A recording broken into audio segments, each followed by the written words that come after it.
thing, we've been in contestation on that because, digital surveillance has got also its rules and protocols. Among those include the fact that you cannot install them in the bedrooms and dormitories, particularly those for the girls and boys, those are their bedrooms. Two, that you can also not install them in the bathrooms and in the toilets. And so I suspect, this is my personal view, not even the Limubora, not even Kenya Human Rights Commission, because I know those within the consultation we've agreed on have bought that CCTV trash. I call it, this is similar to Endarasha, where they'll be taking you through a tunnel, and then finally they tell you they're unable to establish what caused this. And then when now you are taking legal action, then they say, now let us initiate an inquest to help us unravel what really happened. You think people are being taken on a wild goose chase here? I think so. I've said so. And you've realized that I've taken that as now my personal position.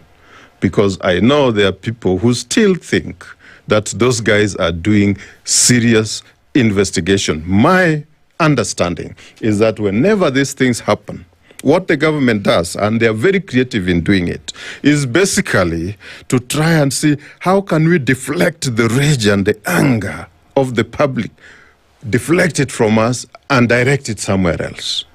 They do that so that they buy time. By the time these things will unravel and you realize, oh, nothing has really happened.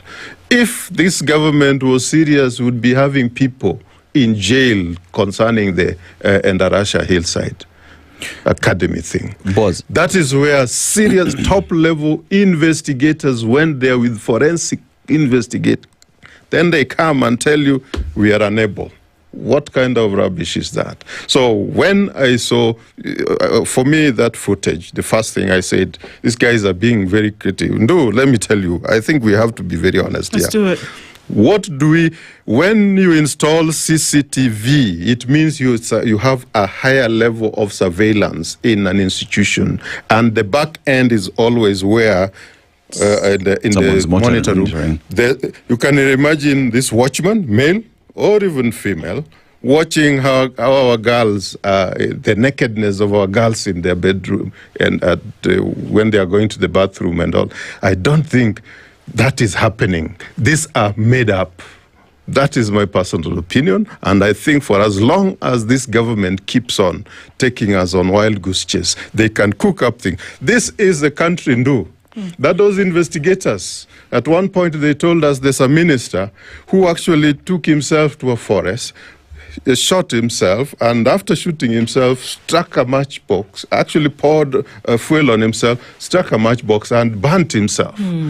These are same investigation system that we have, because they have also not been put to account. So they can concoct, they can create, they can bring up anything. And this trash called CCTV in our girls' bedroom, away with it. That is not how you deal with the matters.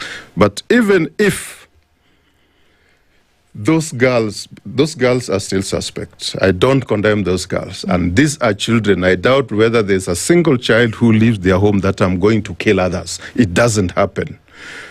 Even if that happened and they initiated a fire process within the dormitory, the safety and standard protocols would have allowed us to nip that fire in the bud and save the situation. Where were the matrons? How come the doors could not open? How come the grills were there? They could jump out. You would get serious burns, yes, but they'll be out.